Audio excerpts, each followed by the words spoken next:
Hi everyone, Rada is here. For today's video ay tungkol sa non-professional driver's license exam reviewer in Tagalog version. Itong reviewer na to ay hinati sa dalawang parts. Part 1 is multiple choice and this is part 1. At sa part 2 naman, it's all about road and traffic signs na super important din sa exam.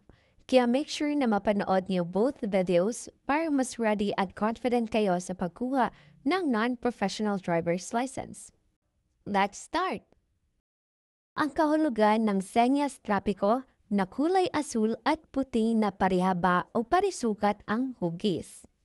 A. Nag-uutos ng direksyon. B. Nagbibigay babala. C. Nagbibigay impormasyon.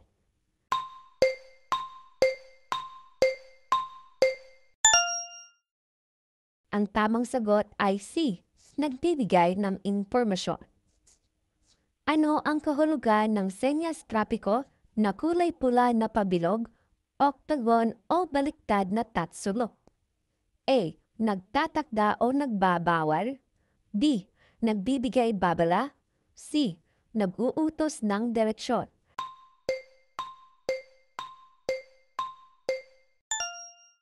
Ang tamang sagot ay A.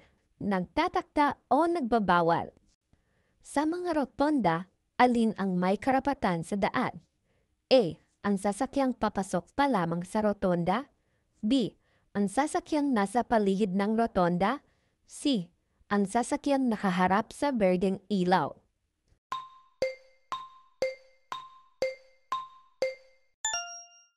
Ang tamang sagot ay B. Ang sasakyang nasa paligid ng rotonda. Hindi dapat lumusot o overtake sa paanan ng tulay sapagkat A. May tumatawid. B. Hindi nakikita ang kasalubong na sasakyan. C. Makipot ang daan.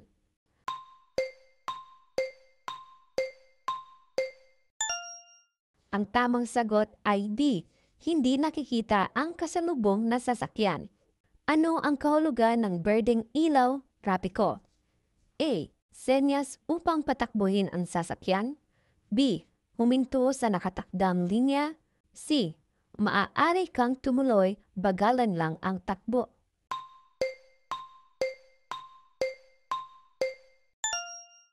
Ang tamang sagot ay A. Senyas upang patakbuhin ang sasakyan. Ano ang kahulugan ng patay-sinding dilaw na ilaw trapiko? A. Magmarahan at magpatuloy kung walang panganib. B. Huminto at hintayin magbago ang ilaw. C. Hintayin ang berdeng ilaw.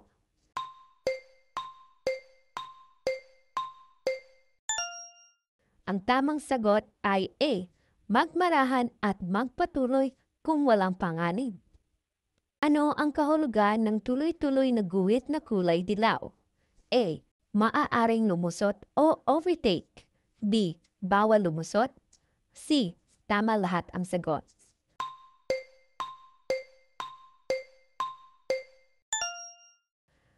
Ang tamang sagot ay B. Bawal lumusot.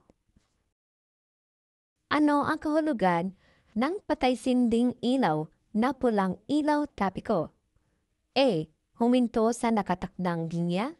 B. Huminto sandali at ituloy ang pagpapatakbo kung walang sagabal sa daan. C. Bilisan ang pagtakbo.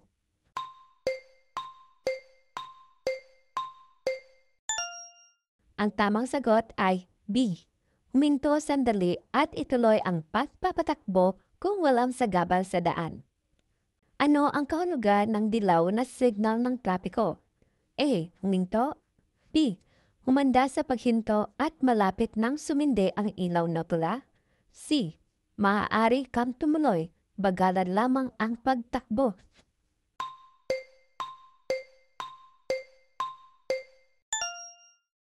Ang tamang sagot ay B. Humanda sa paghinto at malapit nang sumindi ang ilaw na pula. Ayon sa batas, hindi ka maaaring magmaneho ng matulin maliban kung A. Walang panganib. B. Naaayon sa takdang bilis o tulin. C. Tama lahat ang sagot.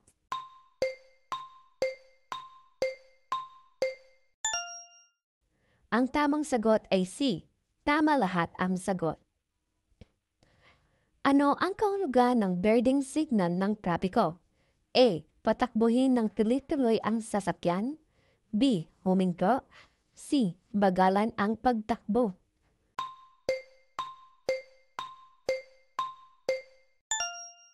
Ang tamang sagot ay A. Patakbuhin ng tuloy-tuloy ang sasakyan. Ang isang may lisensya ay maaaring magmaneho ng A. Kahit anong uri ng sasakyan. B. Sasakyang nakasaad sa lisensya. C. Pampasaherong sasakyan lamang.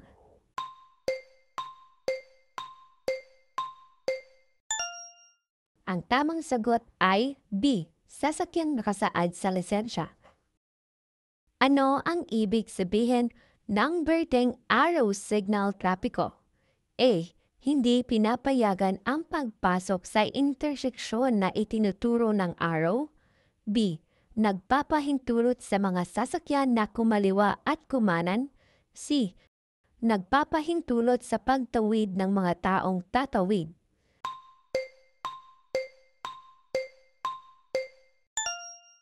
Ang tamang sagot ay B. Nagpapahintulot sa mga sasakyan na kumaliwa at kumanan. Kung ang nakasalubong mo ay may nakakasilaw na ilaw, ano ang dapat mong gawin? A. Silawin din ang nakasalubong. B. Tumingin ng bahagya sa gawing kanan ng kalsada. C.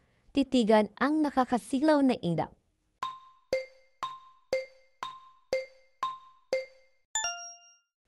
Ang tamang sagot ay B. Tumingin ng bahagya sa gawing kanan ng kalsada.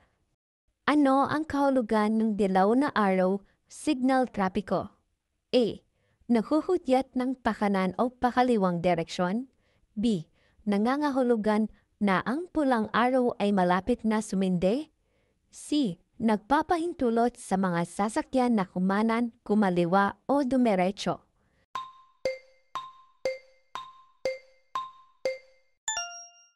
Ang tamang sagot ay D. Nangangahulugan na ang pulang araw ay malapit nang sumindi. Kung parating ka sa isang kurbada, ano ang dapat mong gawin? A. Magmarahan o pagalan ang takbo bago dumating sa kurbada. B. Bilisan ang takbo habang nasa kurbada. C. Magpreno ng bigla habang tumatakbo sa kurbada.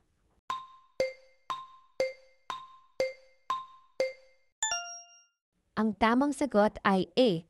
Magmarahan o bagalan ang takbo bago dumating sa kurbada.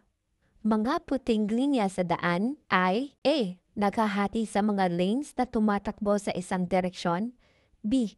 Naghihiwalay sa trapiko na tumakbo sa isang direksyon. C. Palatandaan na maaaring lumusot ng pakanan o pakaliwa.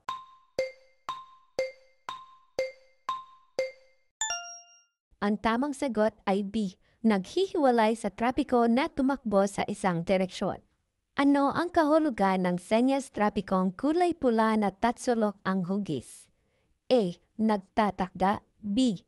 Nagbibigay babala. C. Nagbibigay impormasyon o kaalaman.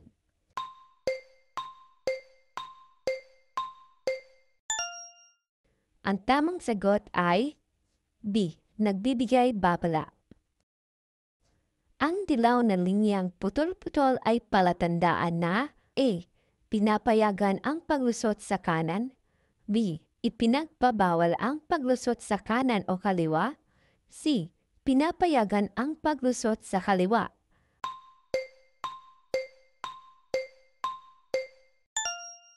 Ang tamang sagot ay C. Pinapayagan ang paglusot sa kaliwa. Ano ang dapat mong ihanda kung malayo ang biyahe? A. Planuhin ang ruta at ikondisyon ang sasakyan. B. Maghanda ng kagamitang pangkumpuni ng sasakyan kung masisiraan. C. Tama lahat ang nasa itaas.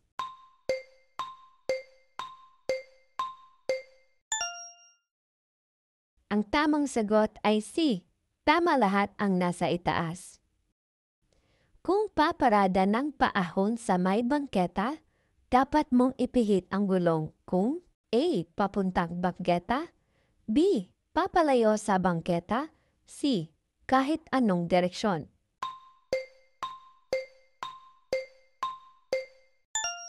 Ang tamang sagot ay B. Papalayo sa bangketa. Ang sasakyan ay nakaparada o park kung A. Nakatigil ng matagal at nagsasakay ng pasahero. B. Nakatigil ng matagal at nagbababa ng pasahero. C. Nakatigil ng matagal at patay ang makina.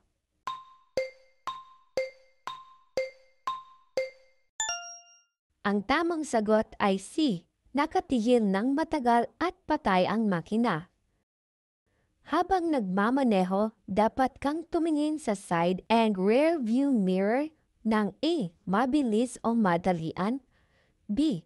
Hanggang gusto mo. C. Hindi kukulangin sa minute.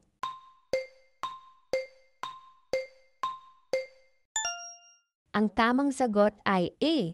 Mabilis o madalian. Maaari kang lumusot o overtake sa kanang bahagi ng sasakyan kung A. Ang kalsada ay salubungang daan or two-way.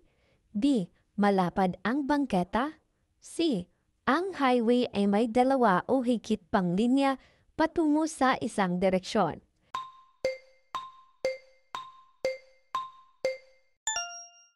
Ang tamang sagot ay C. Ang highway ay may dalawa o higit pang linya patungo sa isang direksyon.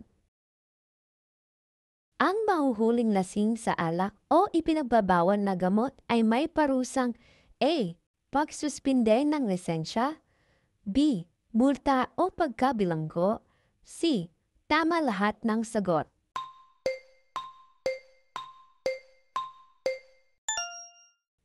Ang tamang sagot ay C. Tama lahat ng sagot. Bago umalis sa paradahan, dapat mong A. Suriin ang paligid bago magpatakbo. B. Bumusina. C. Magpatakbo agad.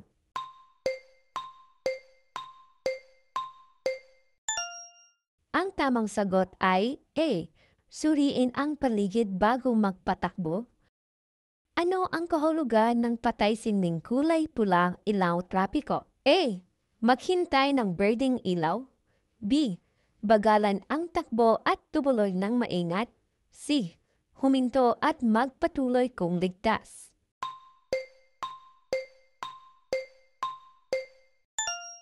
Ang tamang sagot ay C. Huminto at magpatuloy kung ligtas. Ang tamang gulang sa pagkuha ng lisensyang non-professional ay A. 18 years old. B. 16 years old. C. 17 years old.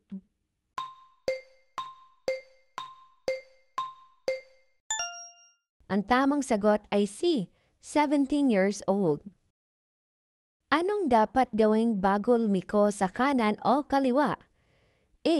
Biglang lumiko at bumusina.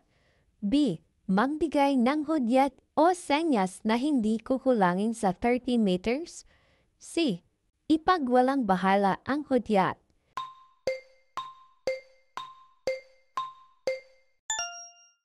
Ang tamang sagot ay B. Magbigay ng hudyat o senyas na hindi kukulangin sa 30 meters. Matapos kang lumampas, overtake at nais mong bumalik sa pinanggalingang linya ng ligtas, kailangan A. Tignan sa rearview mirror ang iyong nilagpasan. B. Lumingon sa iyong nilagpasan. C. Huminto.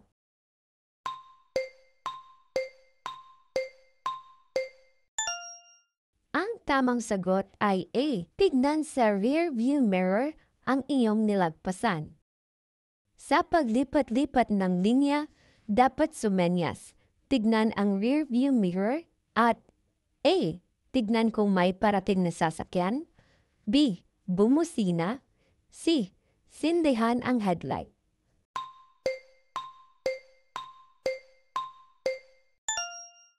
Ang tamang sagot ay A. Tignan kung may parating na sasakyan.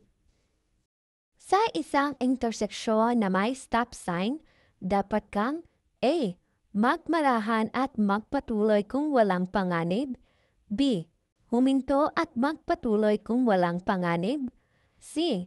Magbigay daan sa mga sasakyan mula sa kanan o kaliwa at magpatuloy kung walang panganib.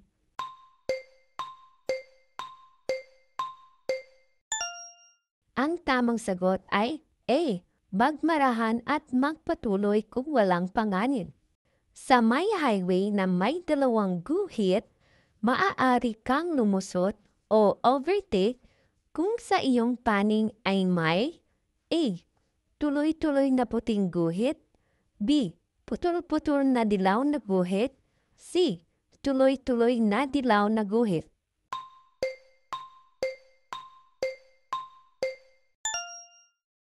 Ang tamang sagot ay B. Putol-putol na dilaw na guhit. Ang pagkakaroon ng lisensya ay isang A. Karangalan. B. Pribilehiyo. C. Karapatan.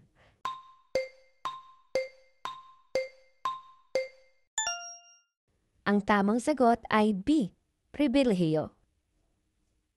Ang hindi pagsunod sa ilaw trapiko ay A. Nagpapatunay na mahusay kang driver. B. Maaaring masangkot sa iyo ang aksidente. C. Nakatipid sa gasolina.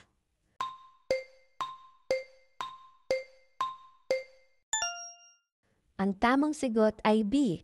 Maaaring masangkot sa iyo ang aksidente. Ang lisensyang non-professional ay para lamang sa A. Mga pribadong sasakyan. B. Pampasaherong sasakyan. C.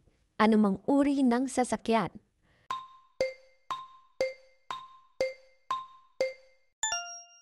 Ang tamang sagot ay A. Mga pribadong sasakyan. Mapanganib ang palikong kaliwa kaysa kanan sapagkat A. Mabilis ang sasakyang galing sa kaliwa. B. Kailangan maging listo sa mga sasakyan nagmumula sa kaliwa o kanan. C. Maraming linya ang kalsada.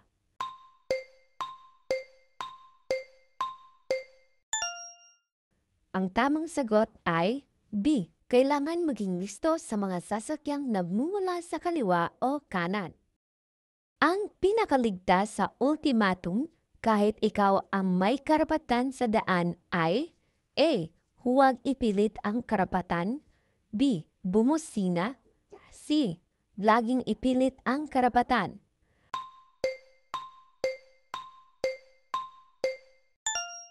Ang tamang sagot ay A. Huwag ipilit ang karapatan. Ang puting linyang putol-putol ay palatandaan na A. Maaaring lumusot sa pakaliwa o pakanan kung walang peligro. B. Ipinagbabawal ang paglusot sa kaliwa. C. Ipinagbabawal ang paglusot sa kanan.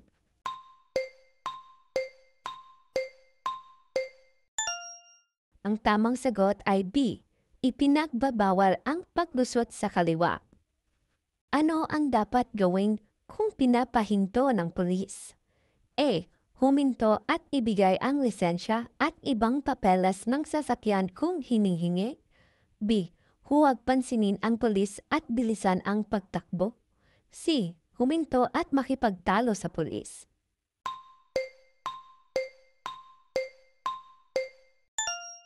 Ang tamang sagot ay A. Huminto at ibigay ang lisensya at ibang papeles ng sasakyan kung hinihingi. Kailan dapat magdesisyon ang isang driver? A. Kung buhol-buhol na ang trapiko. B. Kung mahusay siyang magmaneho. C. Habang siya ay nagmamaneho.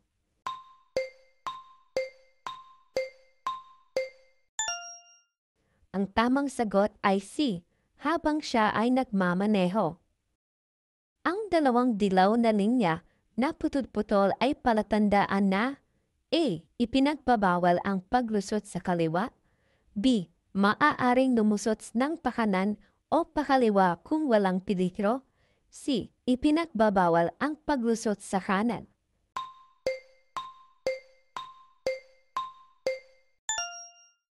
Ang tamang sagot ay B. maaaring lumusot ng pakanan o pakaliwa kung walang peligro. Ang dalawang dilaw na linya na tuloy-tuloy ay palatandaan na A. Maaaring lumusot ng pakanan. B. Peligroso ang lumusot sa pakanan. C. Maaaring lumusot pakaliwa.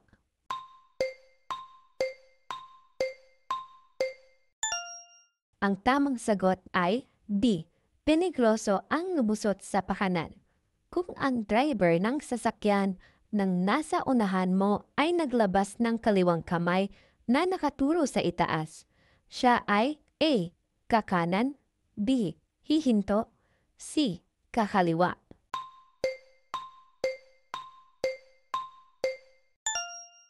Ang tamang sagot ay A. Kakanan. Kung umilaw ang brake lights ng sasakyan nasa iyong unahan, dapat kang A. Bumusina, B. Humanda sa pagpreno, C. Lumiko sa kanan o kaliwa.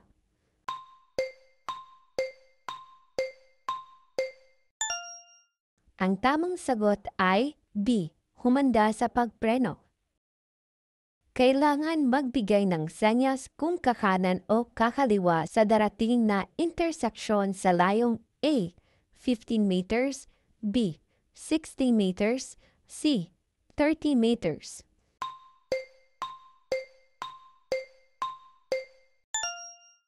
Ang tamang sagot ay C. 30 meters.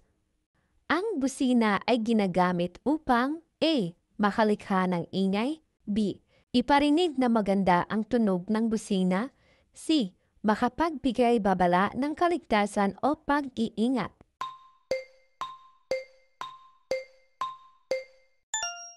Ang tamang sagot ay C. Makapagbigay babala ng kaligtasan o pag-iingat. Kung gusto mong magpalit ng lane sa highway, kailangan mag-signal. A. 10 segundo bago gawin ito, B. 5 minuto bago gawin ito, C. 1 minute bago gawin ito.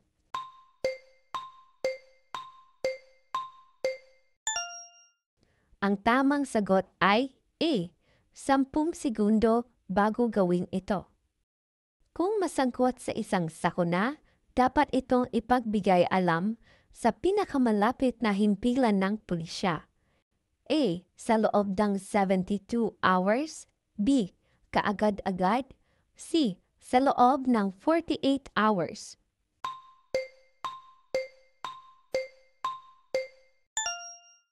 Ang tamang sagot ay B.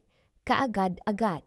Sa nakamotorsiklo na may balak lumiko pakanan, dapat gamitin na senyas ay A. Kaliwang kamay na nakataas, B. Kanang kamay na diretsyong nagtuturo pakanan, C. Kanang kamay na nakataas.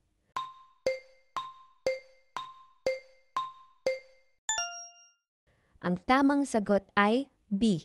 Kanang kamay na diretsyong nagtuturo pakanan. Ang kailangang gulang ng isang aplikante sa professional driver's license ay A.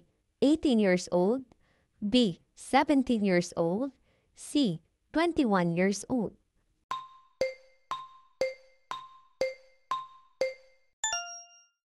Ang tamang sagot ay A. 18 years old. Ang kailangang distansya sa pagitan ng sinusundang sasakyan ay A. Sinlaki ng sukat ng dalawang sasakyan, B. Sinlaki ng sukat ng isang sasakyan, C. Sinlaki ng sukat ng tatlong sasakyan.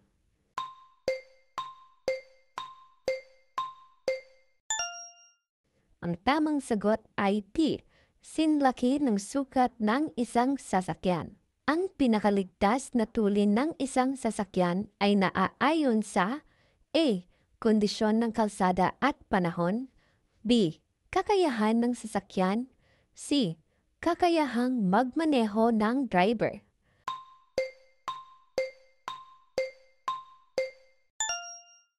Ang tamang sagot ay A.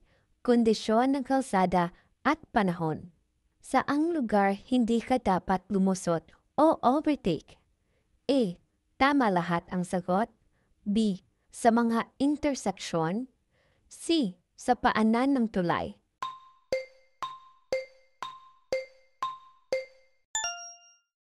Ang tamang sagot ay A. Tama lahat ng sagot. Ano ang dapat mong gawin upang malabanan ang pagod at antok sa mahabang biyahe? A. Uminom ng alak bago magmaneho. B. Huminto paminsan-minsan at magpahinga. C. Uminom ng gamot ng pampapigil ng antok.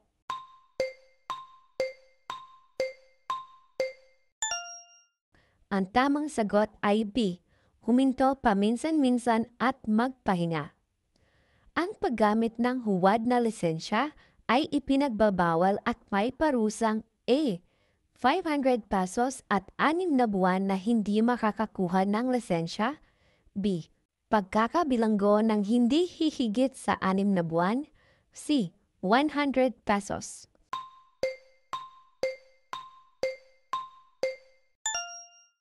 Ang tamang sagot ay A. 500 pesos at 6 na buwan na hindi makakakuha ng lisensya. Ang isang driver ay itinuturing na professional kung A. Kaya niyang magmaneho ng kahit anong uri ng sasakyan. B. Siya ay inuupahan o binabayaran sa pagmamaneho ng sasakyang pribado o pampasahero. C. Siya ay bihasa na sa pagmamaneho.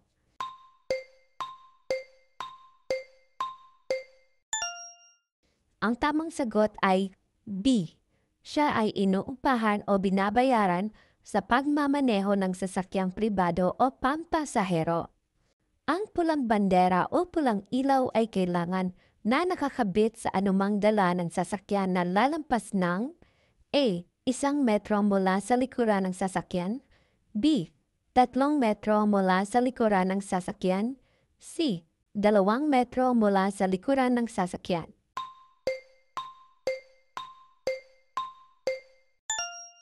Ang tamang sagot ay A. 1 metro mula sa likuran ng sasakyan. Sa isang sanggadaan o interseksyon na walang senyas trapiko, 2 sasakyan ang dumating sa magkabilang kalye. Aling sasakyan ang dapat magbigay? A. Ang unang dumating. B. Ang unang nagmarahan. C. Ang huling dumating.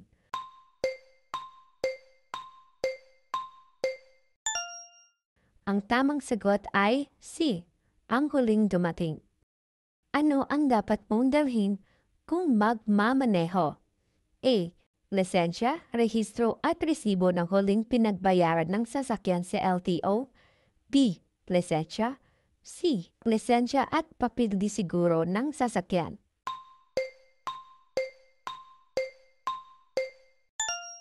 Ang tamang sagot ay A. Lisensya, rehistro at resibo ng huling pinagbayaran ng sasakyan sa LTO. Kung ang driver ng sasakyan nasa iyong unahan ay naglabas ng kanyang kaliwang kamay at ikinuturo ito sa lupa, siya ay A. Hihinto. B. Kakanan. C. Kakaliwa.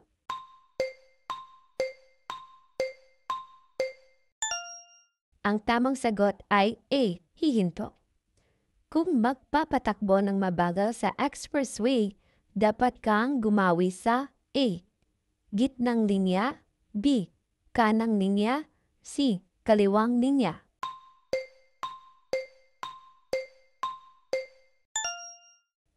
Ang tamang sagot ay B. Kanang linya. Ano ang dapat mong gawin kung ang sasakyan sa likuran mo ay gustong lumusot o overtake? A. Bumawi sa kanan at huminto. B. Magmarahan, bumawi sa kanan at hayaan ito lumagpas. C. Bumisina at hayaan itong lumagpas.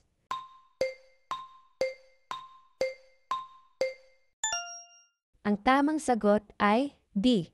Magmarahan, bumawi sa kanan at hayaan itong lumagpas. Kung ikaw ay nahuli, ilang araw ang palugit upang maayos ang iyong kaso at matubos ang lisensya? A. 30 days. B. 15 days. C. 10 days.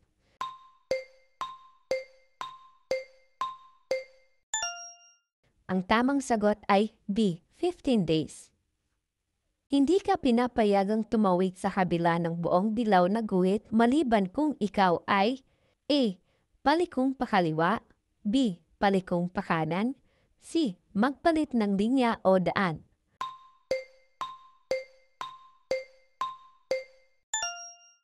Ang tamang sagot ay A. Palikong pakaliwa. Ano ang takdang tuli ng isang sasakyan sa lugar ng paaralan? A. 35 kph, B. 20 kph, C. 30 kph.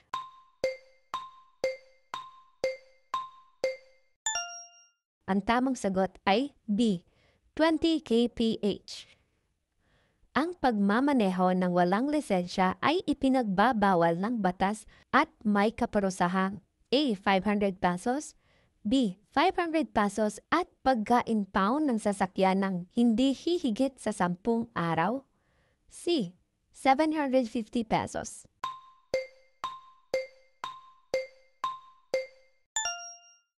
Ang tamang sagot ay C. 750 pesos. Saang lugar hindi maaaring pumarada? A. Sa lugar ng tawiran ng tao, B. Sa nakatakdang paradahan, C. Sa isang patunguhang lugar.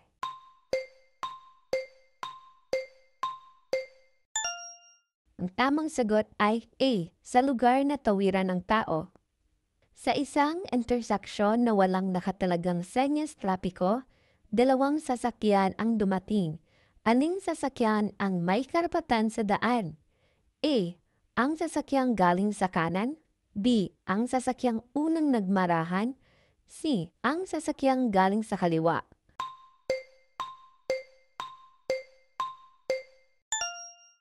Ang tamang sagot ay A. Ang sasakyang galing sa kanan. Sa highway, kung nais mong magpatakbo ng mabagal kaysa iba, dapat kang gumawi sa A. Kanang linya, B. Kaliwang linya, C. Gitnang linya.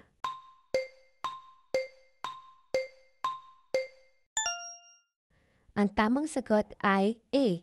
Kanan linya. Sa tuwing lilipat ng linya, dapat sumenyas, tignan ang inyong rear view mirror at A. Tignan kung may parating na sasakyan, B. Sindihan ang headlight, C. Bumusina.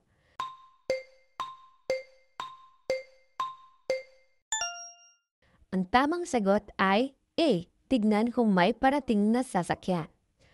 Ipinagbabawal ang paglusot o overtaking sa paanan ng tulay sapagkat A. Makipot ang tulay, B. Mapanganib at hindi nakikita ang sasakyang kasalubong, C. May mga tumatawid.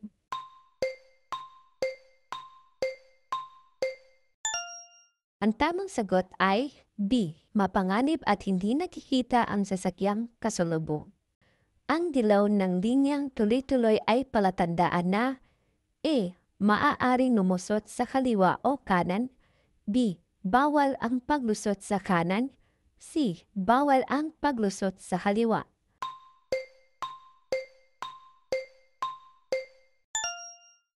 Ang tamang sagot ay C. Bawal ang paglusot sa kanan. Ano ang kahulugan ng araw o palasong nakapinta sa kalsada? A. Sundin ang direksyong itinuro ng palaso, B. Magmarahan, C. Maaaring lumipat ng linya.